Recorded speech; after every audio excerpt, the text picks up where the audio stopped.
Buenas noches a quienes frente a esta lumbre nocturna se apersonan.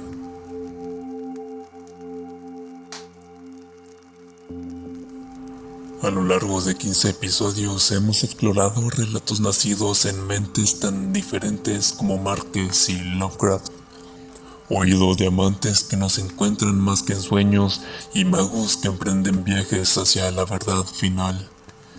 Todos acompañados del crepitar de las flamas en medio de este claro en el bosque. Pero, ¿qué tienen en común todos estos relatos, además de ser narrados mediante la voz de un servidor? Alguno que otro ya lo ha deducido. Para los que no, me adelantaré a contestarles. Tienen en común que ninguna de estas cosas es real. Todas son invenciones imaginadas por las diversas circunstancias ocurridas dentro del cerebro que le dio a luz.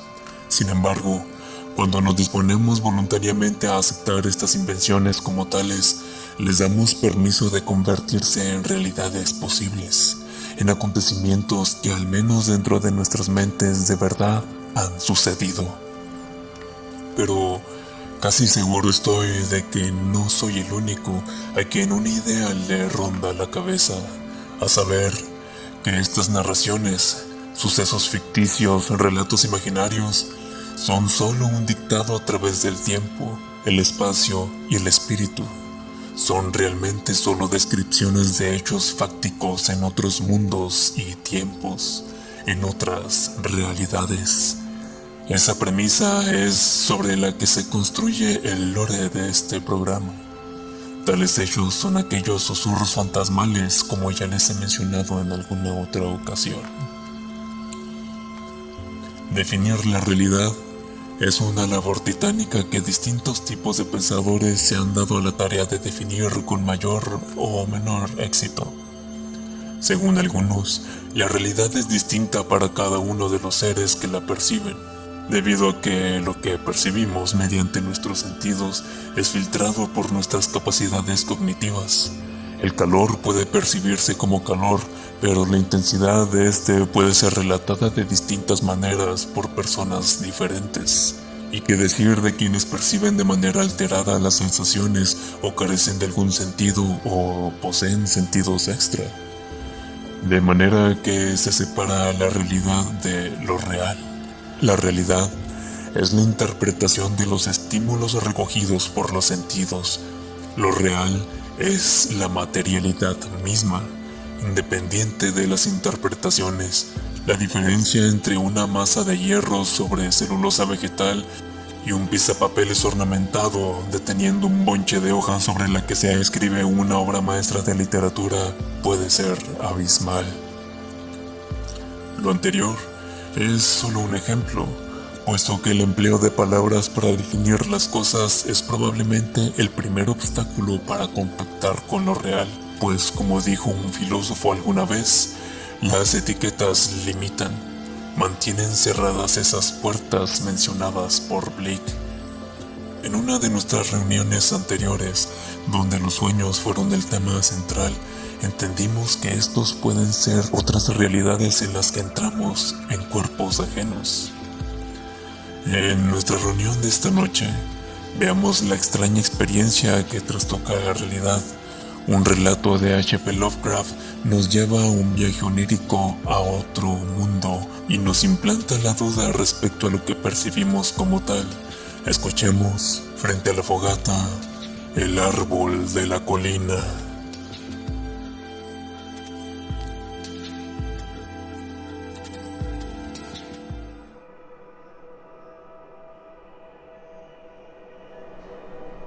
Al sureste de Hamden, cerca de la tortuosa garganta que estaba el río Salmón, se extiende una cadena de colinas escarpadas y rocosas que han desafiado cualquier intento de colonización.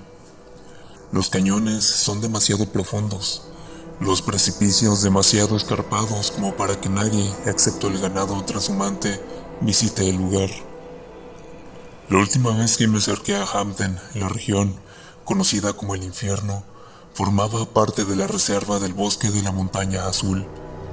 Ninguna carretera comunica este lugar inaccesible con el mundo exterior, y los montañeses dicen que es un trozo del jardín de su majestad Satán trasplantado a la tierra.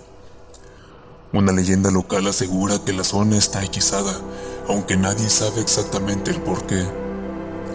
Los lugareños no se atreven a aventurarse en sus misteriosas profundidades y dan crédito a las historias que cuentan los indios, antiguos moradores de la región desde hace incontables generaciones, acerca de unos demonios gigantes venidos del exterior que habitaban en esos parajes. Estas sugerentes leyendas estimularon mi curiosidad. La primera y, gracias a Dios, última vez que visité aquellas colinas tuvo lugar en el verano de 1938, cuando vivía en Hamden con Constantin Thaynus. Él estaba escribiendo un tratado sobre mitología egipcia, por lo que yo me encontraba solo la mayoría del tiempo, a pesar de que ambos compartimos un pequeño apartamento en la calle Beacon, que miraba a la infame casa del pirata, construida por Exeter Jones hacía 60 años. La mañana del 23 de junio me sorprendió caminando por aquellas siniestras y tenebrosas colinas que a aquellas horas, las 7 de la mañana, parecían bastante ordinarias. Me alejé 7 millas hacia el sur de Hamden y entonces ocurrió algo inesperado. Estaba escalando por una pendiente herbosa que se abría sobre un cañón particularmente profundo, cuando llegué a una zona que se hallaba totalmente desprovista de la hierba y vegetación propia de la zona. Se extendía hacia el sur y pensé que se había producido algún incendio, pero después de un examen más minucioso, no encontré ningún resto de posible fuego. Los acantilados y precipicios cercanos parecían horriblemente chamuscados, como si alguna gigantesca antorcha los hubiese barrido, haciendo desaparecer toda su vegetación. Y aún así, seguía sin encontrar ninguna evidencia de que se hubiese producido un incendio. Caminaba sobre un suelo rocoso y sólido sobre el que nada florecía. Mientras intentaba descubrir el núcleo central de esta zona desolada, me di cuenta de que en el lugar había un extraño silencio. No se veía ninguna ave, ninguna liebre, incluso los insectos parecían rehuir la zona. Me encaramé a la cima de un pequeño montículo, intentando calibrar la extensión de aquel paraje inexplicable y triste. Entonces vi el árbol solitario. Se hallaba en una colina un poco más alta que las circundantes, de tal forma que enseguida lo descubrí, pues contrastaba con la soledad del lugar. No había visto ningún árbol en varias millas a la redonda, algún arbusto retorcido cargado de bayas que crecía encaramado a la roca, pero ningún árbol. Era muy extraño descubrir uno precisamente en la cima de la colina. Atravesé 2 pequeños cañones antes de llegar al sitio. Me esperaba una sorpresa. No era un pino, ni un abeto, ni un almés. Jamás había visto en toda mi existencia algo que se le pareciera y, gracias a Dios, jamás he vuelto a ver uno igual. Se parecía a un roble más que a cualquier otro tipo de árbol. Era enorme, con un tronco nudoso que medía más de 1 metro de diámetro y unas inmensas ramas que sobresalían del tronco a tan solo unos pies del suelo. Las hojas tenían forma redonda y todas tenían un curioso parecido entre sí. Podría parecer un lienzo, pero juro que era real. Siempre supe que era, a pesar de lo que dijo Thaynus después. Recuerdo que miré la posición del sol y decidí que eran aproximadamente las 10 de la mañana, a pesar de no mirar mi reloj. El día era cada vez más caluroso, por lo que me senté un rato bajo la sombra del inmenso árbol. Entonces me di cuenta de la hierba que crecía bajo las ramas. Otro fenómeno singular si tenemos en cuenta la desolada extensión de tierra que había atravesado. Una caótica formación de colinas, gargantas y barrancos que me rodeaba en todo sitio, aunque la elevación donde me encontraba era la más alta en varias millas a la redonda. Miré el horizonte hacia el este y, asombrado, atónito, no pude evitar dar un brinco. Destacándose contra el horizonte azul sobresalían las montañas de Bitterroot.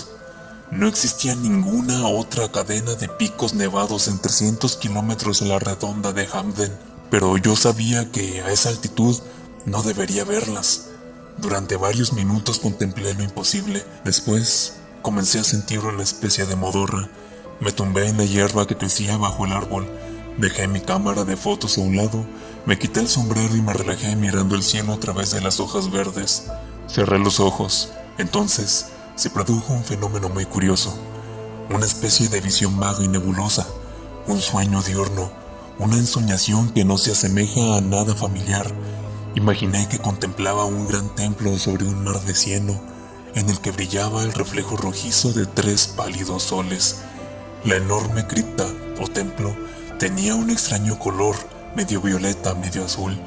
Grandes bestias voladoras surcaban el nuboso cielo y yo creí sentir el aletear de sus membranosas alas. Me acerqué al templo de piedra y un portalón enorme se dibujó delante de mí. En su interior, unas sombras escurridizas parecían precipitarse, espiarme, atraerme a las entrañas de aquella tenebrosa oscuridad. Creí ver 3 ojos llameantes en las tinieblas de un corredor secundario y grité lleno de pánico. Sabía que en las profundidades de aquel lugar acechaba la destrucción, un infierno viviente peor que la muerte. Grité de nuevo, la visión desapareció, vi las hojas y el cielo terrestre sobre mí. Hice un esfuerzo para levantarme, temblaba, un sudor gélido corría por mi frente. Tuve unas ganas locas de huir, correr ciegamente alejándome de aquel tétrico árbol sobre la colina, pero deseché estos temores absurdos y me senté tratando de tranquilizar mis sentidos. Jamás había tenido un sueño tan vívido, tan horripilante. ¿Qué había producido esta visión? Últimamente había leído varios de los libros de Theonis sobre el antiguo Egipto. Meneé la cabeza y decidí que era hora de comer algo. Sin embargo, no pude disfrutar de la comida. Entonces tuve una idea. Saqué varias instantáneas del árbol para mostrárselas a Theonis, seguro de que las fotos lo sacarían de su habitual estado de indiferencia. A lo mejor le contaba el sueño que había tenido. Abrí el objetivo de mi cámara y tomé media docena de instantáneas del árbol. También hice otra de la cadena de picos nevados que se extendía en el horizonte. Pretendía volver, y las fotos podrían servir de ayuda. Guardé la cámara y volví a sentarme sobre la suave hierba. ¿Era posible que aquel lugar bajo el árbol estuviera hechizado? Sentí ganas de irme. Miré las curiosas hojas redondeadas. Cerré los ojos. Una suave brisa meció las ramas del árbol, produciendo musicales murmullos que me arrullaban, y de repente vi de nuevo el pálido cielo rojizo y los 3 soles, las tierras de las 3 sombras. Otra vez contemplaba el enorme templo. Era como si flotase en el aire, un espíritu sin cuerpo explorando las maravillas de un mundo loco y multidimensional. Las cornisas inexplicables del templo me aterrorizaban y supe que aquel lugar no había sido jamás contemplado ni en los más locos sueños de los hombres. De nuevo, aquel inmenso portalón bostezó delante de mí y yo era atraído hacia las tinieblas del interior. Era como si me mirase el espacio ilimitado. Vi el abismo, algo que no puedo describir con palabras. Un pozo negro, sin fondo, lleno de seres innombrables y sin forma, cosas delirantes, salvajes, tan sutiles como la bruma de Shambhala. Mi alma se encogió. Tenía un pánico devastador. Grité salvajemente creyendo que pronto me volvería loco. Corrí dentro del sueño, corrí preso de un miedo salvaje, aunque no sabía hacia dónde iba. Salí de aquel horrible templo y de aquel abismo infernal, aunque sabía de alguna manera que volvería. Por fin pude abrir los ojos. Ya no estaba bajo el árbol. Yacía con las ropas desordenadas y sucias en una ladera rocosa. Me sangraban las manos. Me erguí mirando a mi alrededor. Reconocí dónde me hallaba. Era el mismo sitio donde había contemplado por primera vez toda aquella requemada región. Había estado caminando varias millas inconsciente. No vi aquel árbol, lo cual me alegró. Incluso las perneras del pantalón estaban vueltas, como si me hubiese estado arrastrando parte del camino. Observé la posición del sol. Atardecía. ¿Dónde había estado? Miré la hora del reloj. Se había parado a las 10:34.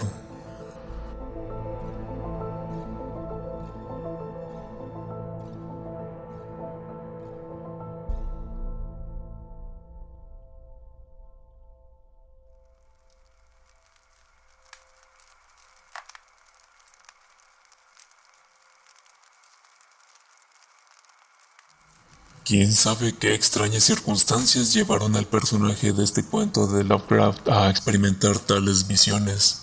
Si es que lo eran. Pues si en las fotografías que tomó no se reflejaba lo que sus ojos percibían, entonces estaba siendo víctima del engaño que los sentidos provocan, o de la limitada capacidad que tienen estos para representar lo real.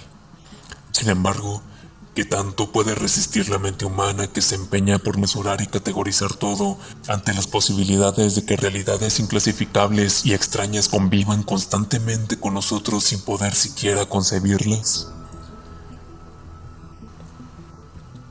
Hay otras formas en que nuestro cerebro nos juega bromas cognitivas. Hay un padecimiento llamado despersonalización, en el que nos percibimos extraños dentro de nuestro propio cuerpo.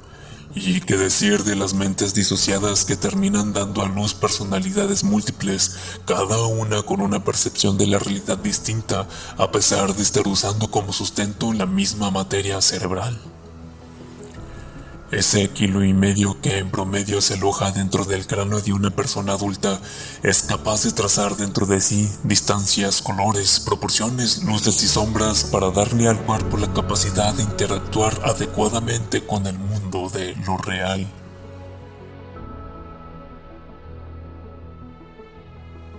Una vez, un amigo me hizo darme cuenta de algo que puede ser una repetición de premisas antes mencionadas, pero que en su momento fue increíblemente revelador. Me dijo: piensa, todos estamos hechos de átomos, también los científicos. Entonces, los científicos son átomos que están estudiándose a sí mismos. Es decir, que por medio del puente de la conciencia, la materia puede inferir sobre sí misma, alterarse, estudiarse y entenderse. ¿Es la realidad donde nos desenvolvemos un lugar o un estado? ¿Somos acaso una partícula que se mueve caótica en la inmensidad a merced de la infinidad de variables incontrolables? ¿O es todo solamente un cuento que nos hemos montado y somos en realidad un actor que interpreta todos los papeles de todas las personas en un escenario cambiante armado por nuestro propio cerebro? El solipsismo plantea esa última posibilidad. Solo existo yo realmente y todo lo perceptible por mí es producto de mi imaginación, creando una trama compleja y detallada que da sentido a vivir, una ficción personal. Y probablemente estamos recostados sobre una cama de piedra blanca alzada sobre las nubes sin otra existencia consciente que la nuestra. Un archipiélago de prismas pétreos que nos lleva por una inmensidad dorada mientras nuestra mente renderiza un mundo complejo con personas, animales y plantas, montañas y rocas, agua y lumbre que existen ajenos al mundo exocraneal. René Descartes hace una reflexión similar, hablando del solipsismo, tras lo cual formuló su famosa frase cogito ergo sum, pienso, luego existo, dejando en claro que la única certeza que se puede tener es la duda, y como la duda requiere de un proceso cognitivo para existir, es el pensamiento lo único que nos demuestra nuestra propia existencia.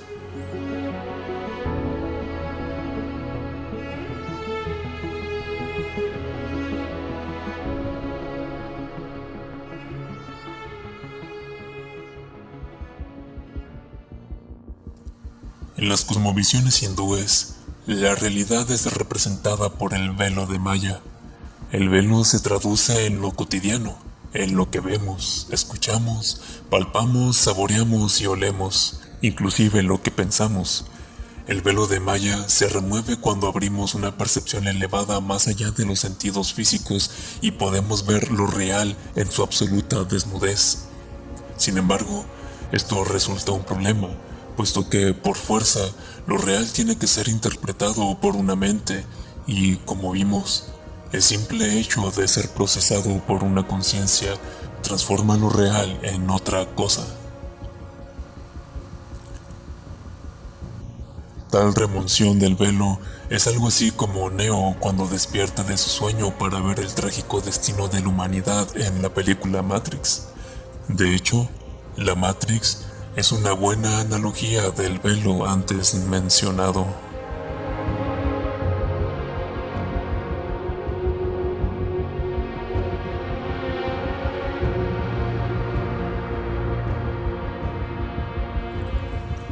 Luego de este ejercicio mental, de estas reflexiones con múltiples matices, ha llegado el momento de poner los pies en la tierra. Aunque de hecho, cada quien pondrá los pies en una tierra distinta.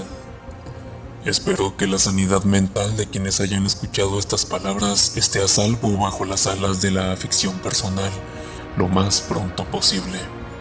Aunque de vez en cuando se asome por el borde de ese techo protector y sea intimidada por lo que hay detrás del velo de la realidad. Gracias por asistir a nuestra reunión alrededor de la fogata. Vuelvan a casa y con cuidado y reflexivos. Apague bien el último la hoguera antes de irse o adopte al gato de humo que de ella nazca. Y no hagan oídos sordos si en un descuido, en la quietud de la noche y sin sonido, oyen el susurro de algún fantasma de acero. Nos escuchamos cuando la hoguera relumbre de nuevo.